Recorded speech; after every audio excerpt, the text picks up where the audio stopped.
నమస్తే, welcome to 6 TV. Hydraa విషయంలో ప్రజలు తిరగబడితే బంగ్లాదేశ్ ప్రధానికి పట్టిన గతే పడుతుందని కూకట్పల్లి శాసనసభ్యులు మాధవరం కృష్ణారావు అన్నారు.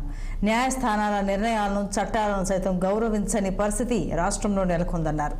ఈ మేరకు పాత బోయిన్పల్లి డివిజన్ పరిధిలోని బోయిన్ చెరువు ఆయన సందర్శించారు. కూకట్పల్లి నియోజకవర్గంలోని అన్ని చెరువుల పూర్తి సమగ్ర సమాచారాన్ని తనకు అందించాలని అధికారులను ఆదేశించారు. ప్రజలను భయభ్రాంతులకు గురి చేసే రాజకీయ నాయకులపై ఆయన ఘాటు విమర్శలు చేశారు. సామాజిక మాధ్యమాల్లో హైడ్రా పేరుతో బెదిరింపులకు పాల్పడితే చట్టపరమైన చర్యలు తప్పవని హెచ్చరించారు.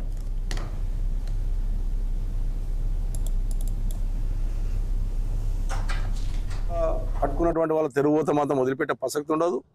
ఇది ఒక భయంకరంగా ఒక వ్యాధిలాగా సృష్టిస్తున్నారు కొంతమంది. రాజకీయాల కొరకు ప్రజలను బలి చేస్తూ ఉన్నారు. నేను ఒకటే విజ్ఞప్తి చేస్తాను, ఎవరన్నా వాట్సాప్లో పెట్టొద్దు.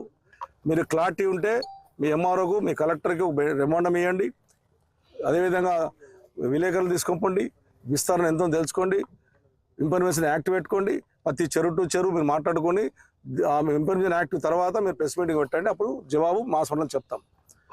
మేము వచ్చిన తర్వాత హైదరాబాద్ నగర్లో 3,800 కోట్ల రూపాయలు ఎస్టీబీలు పెట్టాము. 3,800 కోట్లు ఆ ఎస్టీబీలో స్టార్ట్ అయిందంటే ఇదే మాట్లాడుతున్న మూసినకు 1,000 కోట్లు తెస్తానటువంటి దొరలు మాట్లాడుతున్నారు.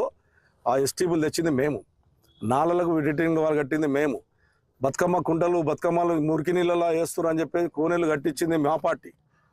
వినాయకులు వేసుకోవాలన్నా, బతుకమ్మలు వేసుకోవాలన్నా మురికి నీళ్ళు వేసుకుని అప్పుడు కోనేలు కట్టి మొట్టమొదటి కోనేరు హైదరాబాద్ నగర్లో మొట్టమొదటి కోనేరు, ఫస్ట్ కోనేరు ఇదే బోని చెరువు, ఐడియల్ చెరువు. మొట్టమొదటిసారి హైదరాబాద్లో మొట్టమొదటిసారికి గోనెలు కట్టాం. 3 కోట్లు 4 కోట్లు ఖర్చు పెట్టి. ఇప్పుడు కనీసం 30 కోట్లతో ఇప్పటికీ 20-25 కోట్లు ఖర్చు పెట్టాం. ఇంకా 5-6 కోట్లు ఇప్పుడు నడుస్తున్నది వరకు కూడా. అది ఇంకొక 5-6 కోట్లు అయితే ఈ బోని చెరువుకి అన్ని రూపురేఖలు మారిపోతాయి. ఏదైతే గుర్రంటెక్ వస్తుంది, గుర్రం రాక చేస్తాం. ఇంకో ఎస్టీ కూడా నేను ప్రపోజ్ చేస్తాను గవర్నమెంట్, ఎందుకంటే నల్లజర్ల ఉన్నది ఒకటి అది తీసుకొచ్చి పెట్టమని అడుగుతా ఉన్నాను. ఎప్పుడు 70